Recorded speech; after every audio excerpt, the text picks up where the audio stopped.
मलुपुर जिले का महाविशाल ग्राउंड, जहां पर लाखों में लोग इकट्ठा हुए हैं। ऐसा लगता है कि पूरे के पूरे तमिलनाडु ने एक ही महामानव के स्वागत में अपनी सारी की सारी ताकत लगा दी हो। जहां भी सुनो एक ही नाम सुनाई दे रहा है, थलापति विजय। हर तरफ लोगों के चेहरों पर मुस्कुराहट और खुशियों की लहरें दिखाई दे रही हैं। कहीं विजय के झंडे लहराने में लगे हैं, तो कहीं उनके जो बड़े बड़े पोस्टर हैं, उनके साथ पब्लिक उनका जोशीला समर्थन जताने में लगा रही है। देखने में यह नजारा किसी फिल्मी सीन जैसा ही लग रहा है। परंतु अब की बार विजय थलापति किसी फिल्म में नहीं, बल्कि असल जीवन में तमिलनाडु की जनता के दिलो दिमाग में एक सच्चे नेता के रूप में अपना सच्चा किरदार निभा रही हैं। क्या थलापति का ये असली जननायक बनने का पहला और सच्चा कदम है? क्या विजय एक सुपरस्टार ही है, या फिर विजय राजनीति के अंदर एक नया इतिहास रचेंगे?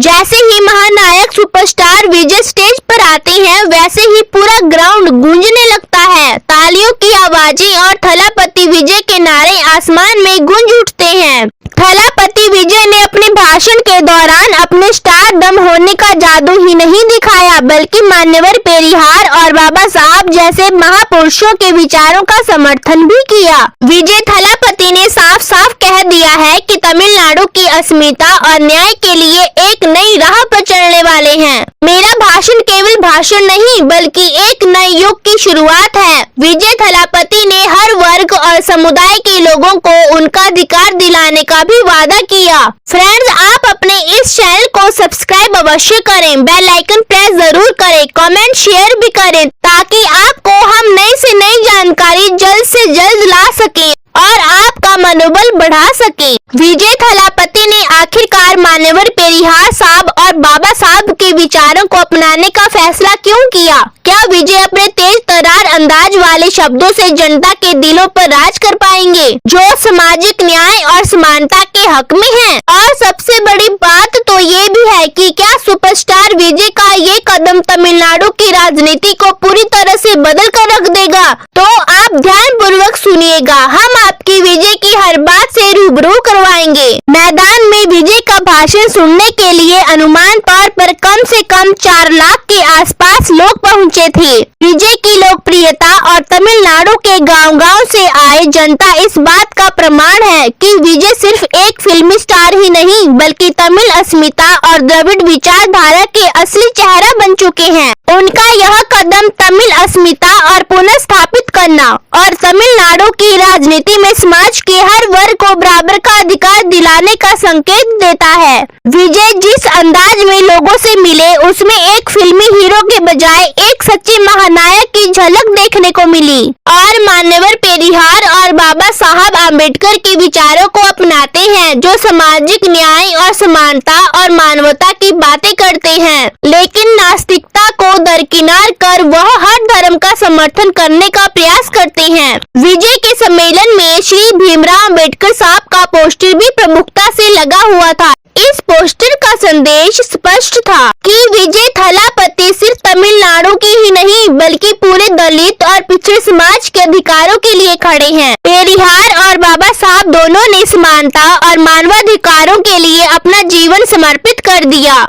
विजय थलापति ने इनके विचारों को अपनाकर यह दिखा दिया कि वह भी समाज के हर वर्ग के उत्थान के लिए समर्पित हैं। उनका यह कदम बाबा साहब के संविधान में दिए गए अधिकारों के प्रति उनके आदर को दर्शाता है। विजय ने कहा कि क्रम सांप्रदायिकता और जातिवाद के खिलाफ है और राजनीति में केवल सामाजिक न्याय और धर्म निरपेक्ष के लिए आए हैं। विजय ने जातिगत जनगणना का समर्थन करते हुए कहा कि इससे समाज में पारदर्शिता आएगी और हर समुदाय को उसका अधिकार मिलेगा। विजय ने समाज के हर वर्ग को साथ जुड़ने के लिए भी आग्रह किया। उनकी पार्टी ने तमिल और अंग्रेजी को सरकारी कामकाज की भाषा बनाने की बात की है, ताकि राज्य की संस्कृति और भाषाई पहचान को संरक्षित किया जा सके।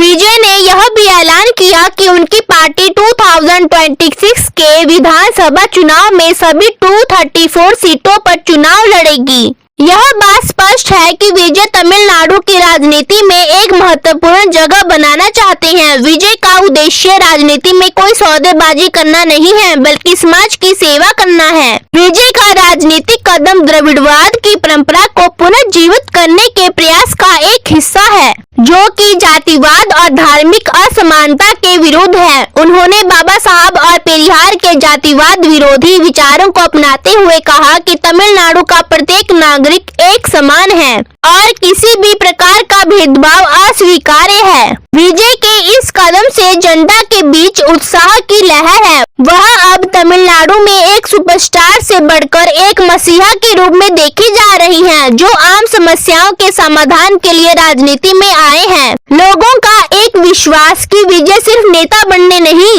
एक सच्चे और कर्मठ जननायक हैं। विजय थलापति का यह राजनीतिक कदम एक नए युग की शुरुआत है। उनके विचार और कार्य स्पष्ट करते हैं कि वे जातिवाद, धार्मिक असमानता और सांप्रदायिकता के खिलाफ हैं। अगर आप विजय थलापति के इस नए राजनीतिक कदम से प्रेरित हैं, तो सब्सक्राइब अवश्य करें, बेल आइकन प्रेस करें, कमेंट शेयर भी जरूर करें, ताकि हम आपको ऐसे और वीडियो सामाजिक जागरूकता पर लाते रहें। विजय के इस संघर्ष में आप भी भरपूर सहयोग करें, ताकि पिछड़े वर्ग के लोगों में ज्यादा से ज्यादा जागरूकता आए। विजय भाई भी चंद्रशेखर आजाद की ही तरह समाज में पिछड़े वर्गों के समुदायों को न्याय दिलाने और उनका अधिकार दिलाने के लिए राजनीति में उतरे हैं। हमें आशा है कि आप और हम साथ मिलकर भाई आजाद और भाई थलापति विजय को अवश्य सहयोग करेंगे, ताकि मान्यवर पेरियार साहब और बाबा साहब आम्बेडकर का संदेश जन जन तक पहुंचे। भाइयों और बहनों, आप इस वीडियो को जरूर शेयर करें, ताकि हर व्यक्ति तक पहुंच सके और अपने अंदर एक हाई ऊर्जा का संचार कर सके। आप कमेंट बॉक्स में अपना रिएक्शन जरूर देना कि विजय थलापति ने राजनीति में प्रवेश करने की जो हिम्मत दिखाई है, वह आपको कैसी लगी, जरूर बताएं। जय भीम, जय भारत, जय बुद्धाय नमः।